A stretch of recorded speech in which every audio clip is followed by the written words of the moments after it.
Hello everybody, welcome back. Today as well we have got you another video. In this video I'll show you how you can connect Phantom Wallet to Dex Screener. But before that, please do make sure to like our video, subscribe our channel, and yes, without any further delay, let's start.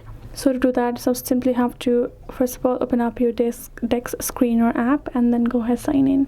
Go to the menu option at the bottom right corner and tap on this option up, the sign in option. Go ahead, tap on it.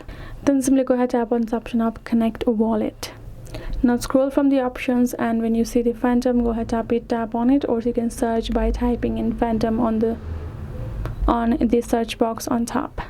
Then once you tapped on it, it will start connecting. All you gotta do is open up your Phantom wallet later on, and you will receive a notification on your Phantom wallet itself. Go ahead, agree for the connection. Once you have agreed and allowed, you will be able to get connected to Phantom wallet through Dex Screener. So hope this video helped. Thank you so much for watching. I'll see you guys in our next video.